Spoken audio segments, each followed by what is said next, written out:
Fala galera, Bruno aqui com mais um vídeo patrocinado pela Card Store. E hoje vamos falar sobre a origem do nome dos decks. Você nunca se pegou olhando para o nome de um deck pensando, pô, de onde vem isso, né? Porque o Splinter Twin, você sabe que chama Splinter Twin porque ele usa a carta Splinter Twin. O Dread, porque ele usa a mecânica Dread. Mas e Ponza?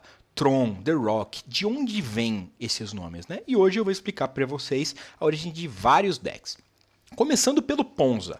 O Ponza, para quem não sabe, o nome completo dele não é só Ponza, é Ponza Rota Red, que é um calzone frito, que é servido nos Estados Unidos. E o deck é chamado de Ponza porque a crosta do calzone são os terrenos, a carne são as criaturas e tem bastante queijo, que é um jogo de palavras para dizer que o deck é meio zoeiro, né? Cheesed out é quando você perdeu um jogo de uma maneira meio tosca, né, para um deck meio tosco. Essa é a origem do Ponza. Tron é quando você fecha as três lands de Urza, né? A mina de Urza, a torre de Urza e a usina de Urza. Né? Ele vem do anime Voltron, que é um anime onde você tem 5 peças, como se fosse um Megazord. Quando eles se unem, você forma um Voltron, um guerreiro super poderoso. Então aqui, quando você consegue fechar as 3 peças diferentes, você fechou o Voltron. Não tem nada de muito especial, mas é um nome bem interessante. Aqui no Legacy, a gente vai começar com um deck que tem um nome que a origem as pessoas acham que sabe, mas na verdade não sabe, né? O Stax. Muita gente acha que Stax vem de Smokestack, que é uma das cartas principais da estratégia, ou pelo menos era, né, há 10 ou mais anos atrás. Porém, a origem do deck vem de um deck vintage, criado pelo Scott Lemenager. Talvez seja essa pronúncia, que não era Stax o nome do deck, era $4,000 Solution, que era um deck vintage de $4.000, sim, a 5 mil em 2005, um deck vintage custava $4.000 apenas, né, entre todas as aspas possíveis, que era um deck de $4.000, onde resolvia os problemas do field. E aí, com o tempo, né, Stax com o apóstrofe e o 4 virou Stax com S e um A, e aí as pessoas acham que vem do Smokestack, mas na verdade vem de $4,000 Solution. Bomberman é um combo bem antigo no Legacy, que ganhou muita força nos últimos 3, 4 anos, que é o combo de Auriok Savagers com Lyle's Eye Diamond, né? Você descarta sua mão com a LED, gera 3 manas, o Auriok volta ela para sua mão, blá blá blá blá blá. Antigamente você matava com magia e bomba de pirita, que é um artefato que custa 1 para fazer, paga uma mana vermelha, sacrifica, dá 2 de dano em qualquer alvo. E era isso, né? O Auriok Savagers jogava a bomba no oponente. Hoje em dia ele chama Bomberman mais por questão de respeito, mas ele geralmente vai matar com o combo utilizando a balista. Ele perde um pouco da essência, mas Bomberman é um deck e um nome muito legal. Canadian Threshold, hoje também é conhecido como Hug Delver. Por que Canadian Threshold? Threshold é a mecânica de limiar, que atualmente não tem nenhuma carta no deck com limiar. Mas esse deck foi criado pelo David Kaplan, que é um canadense. E antigamente o deck usava 8 cartas com limiar, que era o Werebear e o Mangusto Ágil. Então o David Kaplan quis colocar a sua origem canadense no nome do deck, que era baseado na mecânica de limiar, e hoje em dia não temos mais nada. Como é de costume, o nome continuou e ainda chamamos de Canadian Threshold, um deck que não é nem canadense mais e nem vai cartas com limiar. Cephalid Breakfast. Cephalid vem do nome da Cefálida Ilusionista, né? Toda vez que ela se torna alvo de uma mágica habilidade, você mila 3 cartas. E aí você, com Nomad's Encore, você paga 0, transfere o próximo dano que o Nomad's Encore seria sofrido esse turno para Cephalid Illusionist, você mila 3, você vai milar o seu deck inteiro, você vai reanimar uma criatura para ganhar o jogo, que no caso é o Oráculo de Taça. Por que Breakfast? Existe uma onda de nomear decks de combo com itens de comida, geralmente de café da manhã, como Cheerios, a própria Luren já teve o nome de uma comida, e seria basicamente a Cephalid Illusionist se alimentando do seu cemitério, né? Seria o café da manhã dela, seria comer o seu cemitério inteiro para ganhar de alguma maneira. Essa origem não é tão legal quando ela aparece, mas tá aí, explicado o porquê o deck se chama Cephalid Breakfast. Inclusive, ela foi criada por um Pro, que hoje é muito conhecido, que é o Javier. né? Hoje em dia nós sabemos muito bem quem que é o Javier, ele é a carta do Fervent Champion, então não sei se foi ele que nomeou o baralho, mas tá aí mais umas informações para vocês. Check Pile. Normalmente uma pile, uma pilha, é um amontoado de cartas que não necessariamente tem sinergia, né? Não é um elfos, você não chama de pile. Você chama de pile normalmente as melhores cartas possíveis naquela combinação de cores. Principalmente quando o deck tem mais de 3 cores. Porque quando o deck tem 3 cores, você pode chamar de Jund, de Bunt, de Temur, de Sultai. Quando tem mais de 3 cores, existem nomes para isso, mas as pessoas não usam muito, então acaba tendo outro nome. Como o Thomas Mar, o criador do Check Pile original, é tcheco, ele utilizou novamente a tática clássica de colocar a sua origem no nome do deck, então ele virou uma pilha tcheca. Dead Guy Ale foi criado pelo Chris Pikula quando ele fez a final do primeiro GP Legacy em 2005. O Pikula vem do time Dead Guy, então muita gente acha que vem só porque ele era do time Dead Guy. Porém, Dead Guy Ale é uma cerveja criada por uma empresa chamada Rogue, R-O-G-U-E, que também quer dizer decks fora do meta no Magic. Então era o Dead Guy Ale by Rogue, que quer dizer basicamente, né, uma cerveja por uma empresa qualquer, porém se você transformar isso em dialeto de Magic, você está dizendo que você está jogando com um deck fora do meta, ou que era pelo menos para a época, com o nome de cerveja. Death in Texas, meu querido D&T do coração, ele vem de uma frase clássica do Benjamin Franklin, que é: só existem duas certezas na vida: a morte e o imposto. Porém, essa frase foi adaptada para o Magic, né? E dizem que só há 3 certezas na vida: a morte, o imposto e que vai ter um mono white agro, né? No caso, um white Winnie no torneio. Maverick, ou Mavecão do coração. O deck tem algumas origens. Eu vou falar primeiro as origens fakes, que são mais interessantes do que a origem oficial. Uma das origens fakes é que Maverick, ou Maverick em inglês, é um termo utilizado para bois que não são marcados, né? São bois livres, eles não têm um dono, né? Eles não têm um lord, assim, por se dizer. E isso também, para pessoas, né? Algumas pessoas são chamadas de Maverick, são pessoas livres, que não têm restrições.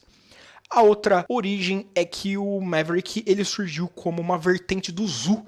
E o Zoo, por ser um deck de criaturas baseado em animais, a sua vertente menos focada em animais também teria um nome de animal, que seria Maverick, no caso, bois e gados. Essas são as versões não oficiais. A versão oficial é muito menos interessante, né? Infelizmente, a vida real não é tão legal quanto a lorota. É que Maverick, com um arroba em vez do A, era o nick do mol do cara que criou esse deck. Então, fica aí a notícia triste para vocês, que infelizmente a realidade é menos emocionante. Mood, né? No Brasil também conhecido como Mood. O que é um MUC, né? MUC. MUC é Mono Blue Control. Então seria o Mood o Mono Blue descarte? Não.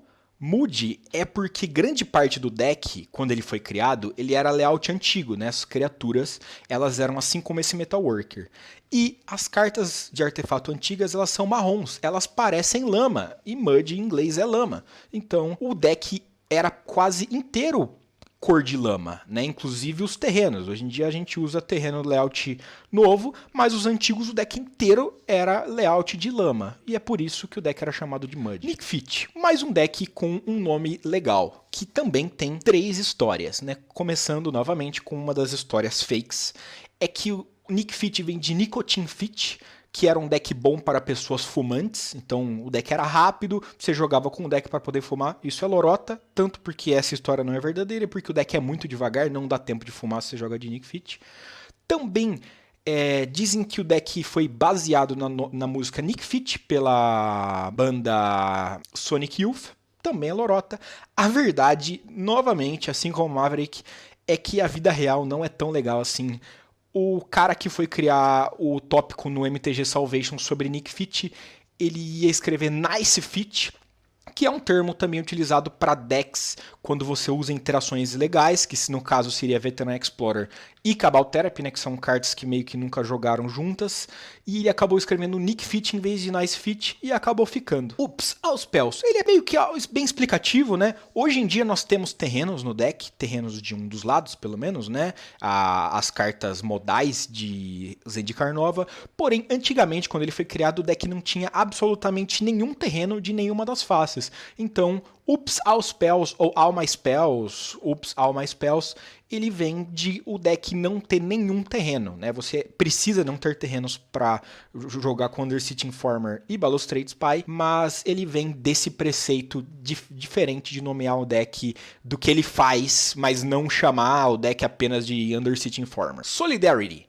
Solidarity, se você conhece, é uma carta que foi reprintada várias vezes, uma delas em 8ª edição, é uma mana branca, dá +7/+7 para suas criaturas bloqueadoras, né? E por que esse deck tem esse nome se ele é monoblue? É simples. O Gerhardt, o criador desse deck, ele uma vez viu um draft de 8ª edição onde um cara jogou um Solidarity para ganhar o jogo, né, de alguma maneira no block, e ele achou isso tão da hora que ele resolveu nomear o deck dele de Solidarity, apesar do deck dele não ter branco, não ter nada a ver com bloquear ou atacar. Fica aí mais um dos nomes malucos que não tem nada a ver com o baralho. Spanish Inquisition, a Inquisição Espanhola. Ele tem esse nome basicamente por causa de uma cena de um sketch de Monty Python, onde os espanhóis aparecem do nada numa sala e gritam "Nobody expects the Spanish Inquisition". Eles querem dizer, né, ninguém espera a Inquisição Espanhola. Por quê? Porque o deck não é muito bom, mas simplesmente porque ninguém vai esperar você. Muitas vezes ele não sabe o que você tá fazendo, você dá um Culling the Weak, tem diferentes versões para esse deck, inclusive, né? Infernal Contract e Cruel Bargain, eles têm o mesmo efeito, você compra 4 cartas e perde metade da vida arredondada para cima, e é por isso, ninguém espera, principalmente que você vai subir um terreno lendário para ganhar o jogo no G2. TES, que na verdade, né, o nome correto é TES, tanto que nos Estados Unidos as pessoas não falam TES, elas falam TES porque o deck vem de The Epic Storm, que o criador foi o Bryant Cook, que vem jogando de Storm há muito tempo, né, desde que a mecânica foi criada, e também esse deck é uma evolução do TEPS, que era o Extended Perfect Storm, que apesar dos dois terem E na palavra, não tem o mesmo significado E, né, tanto em TES quanto em TEPS, mas ele quer dizer que por ser um deck de alta chance de combate turno 1, ele é épico, né? Quantos decks conseguem ganhar turno 1 com frequência? Esse deck aqui consegue ganhar numa certa frequência, então ele é o Epic Storm. Team América ou Team Portugal. Muita gente conhece esse deck hoje como Bug Delver, né? Sultai Delver. Mas, antes do Delver, ou mesmo até durante o reinado do Delver, ele era conhecido por Team América. Na verdade, ele foi criado como Team Portugal. Há muitos anos atrás, existia-se o Mundial de Times, onde cada jogador do time jogava um formato, né? T2, T4 e Legacy. E o time de Portugal, em 2007, se eu não me engano, ele criou esse deck que era um Sultai que usava as melhores cartas do deck. Claro que não tinha Oco, né? Não tinha Gourmag, né? Eu peguei uma lista mais nova. E aí tem duas versões de por que o deck é chamado de Team América. A primeira é que Team América é porque os americanos não usavam grande parte das cartas boas que estavam no deck, né? Tarmogoyf, Sinkhole, Rintu-Torashi. E a outra, que eu acho que é a mais legal, é que o deck era muito caro. Ele usava todas as staples caras do formato, né? Stifle, Force of Will, Tarmogoyf, Sinkhole, Wasteland, Dual. O deck era muito supérfluo. Ele custava o dobro ou talvez o triplo do segundo deck mais caro. E como os americanos são considerados por serem supérfluos, ganharam o título de Team América, o deck mais supérfluo de todos. O Team Fins, ele é um combo que usa Griselbrand e ninguém sabe o que significa Team Fins. Que na verdade, Team Fins vem do desenho Laboratório Submarino 2021, inclusive estamos no ano correto para falar disso, onde os personagens do desenho assistem um filme chamado Team Fins e durante o filme, eles veem propaganda do restaurante chamado Griselbees, que seria uma maneira fofinha de chamar o Griselbrand. Como o Griselbrand é a peça principal desse deck, o Griselbees dentro do Team Fins, acabou ganhando o nome de Team Fins. Zoológico. Esse daqui é um pouco mais simples, não tem uma origem muito maluca. É que grande parte das criaturas do deck são animais. Temos gatos, temos macacos, mais gatos aqui.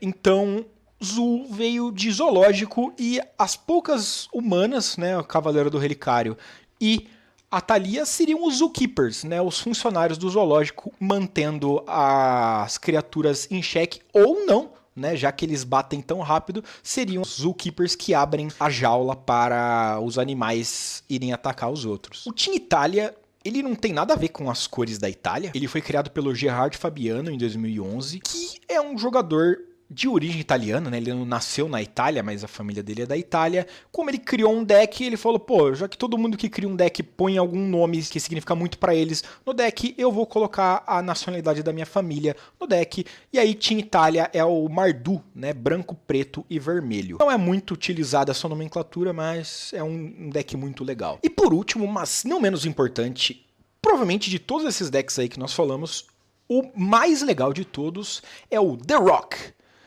Porque ele realmente quer dizer The Rock, né? Ele é o Dwayne Johnson. Quem criou o deck foi o Sol Malka, é o BGZero raiz, porque ele era muito, muito fã de WWE. E o Dwayne Johnson, antes de ser um ator consagrado, ele era lutador de WWE e ele já era o The Rock, né? Esse nome The Rock vem da época que ele lutava e ele tinha muitos fãs. Então, os fãs dele seriam chamados de Minions ou Millions, né? Que seria um jogo de palavras com Minions, e porque ele tem milhões de fãs. E por que o deck chama The Rock? Não é só porque o cara gostava de WWE, né? É porque o Phyrexian Plague Lord seria o The Rock. Ele joga, você sacrifica uma criatura e ele dá -1/-1. Ele joga suas criaturas nos outros, ele é imponente. E o Deranged Hermit, que é uma criatura que entre o jogo faz 4 tokens de esquilo, ele seria os Millions, os milhões, porque você consegue fazer o Deranged Hermit e ficar fazendo várias tokens ao longo do jogo, milhões de tokens, para fortalecer o seu The Rock, né, o seu Dwayne Johnson, e ganhar o jogo com uma mesa limpinha. Então é isso aí, falamos de 21 decks. Espero que vocês tenham gostado. Com certeza deve ter alguma origem que vocês não sabiam, né? Eu dei uma boa pesquisada, umas coisas bem diferentes que eu não tinha a menor ideia de onde vinha. Se vocês tiverem ideia para o próximo vídeo, deixem aí embaixo. Deixem um like, se inscrevam. Muito obrigado, galera, e até a próxima.